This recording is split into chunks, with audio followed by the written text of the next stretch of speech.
108 साल की सन्यासिनी और उनका गुप्त आशीर्वाद। यह कहानी कुंभ मेले की एक अद्भुत और रहस्यमय घटना पर आधारित है, जिसमें एक 108 वर्षीय सन्यासिनी मां ताप्ती गिरी का आशीर्वाद एक गरीब युवक की जिंदगी बदल देता है। कौन थी ये सन्यासिनी, क्या उनका आशीर्वाद वास्तव में चमत्कारी था, और कैसे यह कहानी हमें निस्वार्थ सेवा और आध्यात्मिकता का महत्वपूर्ण संदेश देती है। इस कहानी को अंत तक जरूर देखें, क्योंकि इसमें छिपा है एक गहरा आध्यात्मिक रहस्य, और यह वीडियो विशेष रूप से उन लोगों के लिए है जो हिंदू धर्म और सनातन संस्कृति की अद्भुत कहानियां सुनना पसंद करते हैं, कुंभ मेले के रहस्यों और चमत्कारी घटनाओं में रुचि रखते हैं, माइथोलॉजी और आध्यात्मिकता से प्रेरित हैं।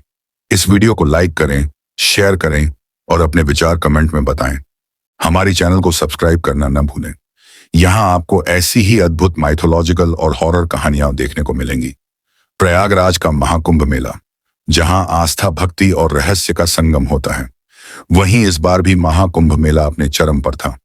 करोड़ों श्रद्धालु संगम तट पर स्नान कर रहे थे, संत महात्मा अपने प्रवचन दे रहे थे और भक्त अपनी श्रद्धा में लीन थे।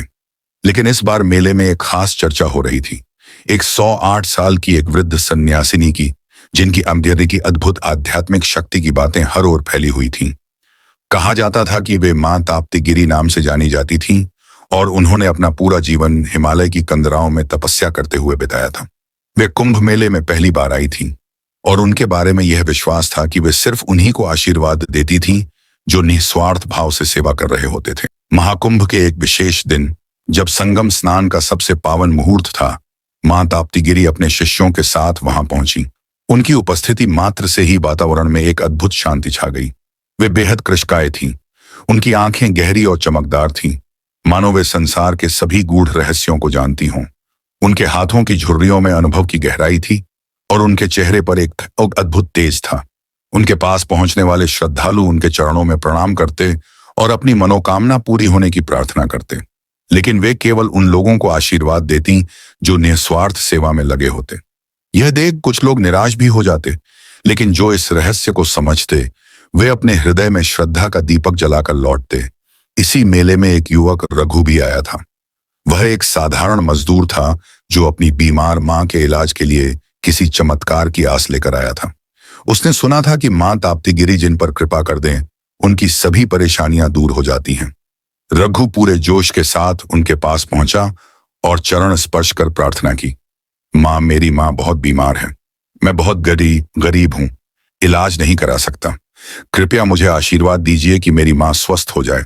सन्यासिनी ने उसकी ओर देखा, लेकिन कोई उत्तर नहीं दिया। रघु हताश होकर वहीं बैठ गया। अगले 3 दिनों तक वह रोज उनके पास जाता और प्रार्थना करता, लेकिन मां ताप्ती गिरी ने एक शब्द भी नहीं कहा। रघु निराश हो चुका था और सोचा कि शायद उसके लिए कोई आशा नहीं बची। एक दिन जब रघु घाट पर उदास बैठा था, उसने देखा कि कुछ बुजुर्ग साधु भूखे बैठे हैं। उनके पास कुछ खाने को नहीं था। रघु के पास भी बहुत कम पैसे थे, लेकिन उसने उन पैसों से कुछ फल और रोटियां खरीदी और उन साधुओं को प्रेम पूर्वक खिलाया। उसके इस कर्म को देखकर वहां खड़े लोग भी प्रेरित हुए और कई अन्य श्रद्धालु भी भोजन बांटने लगे। यह देखकर मां ताप्ती गिरी मुस्कुराई और पहली बार उन्होंने रघु को बुलाया। रघु उनके पास पहुंचा तो वे बोली, तुम आशीर्वाद पाने की इच्छा लेकर आए थे, लेकिन जब तक तुमने निस्वार्थ भाव से सेवा नहीं की, तब तक मैं चुप रही। आज तुमने बिना किसी स्वार्थ के दूसरों की सेवा की है, इसलिए अब मैं तुम्हें आशीर्वाद देती हूं, तुम्हारी मां स्वस्थ हो जाएगी। रघु की आंखों में आंसू थे।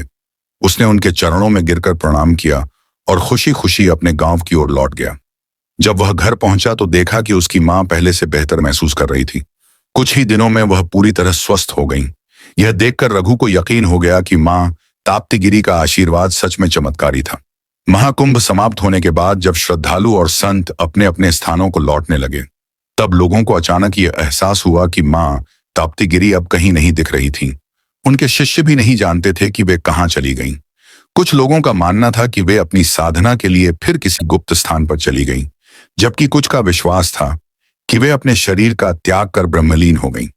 लेकिन उनकी दी हुई सीख और उनका दिया आशीर्वाद आज भी कुंभ मेले की कहानियों में जीवित है। इस कहानी से हमें यह शिक्षा मिलती है कि आशीर्वाद केवल उन्हीं को मिलता है जो निस्वार्थ भाव से सेवा करते हैं। सच्ची भक्ति वही है जिसमें स्वार्थ का स्थान न हो।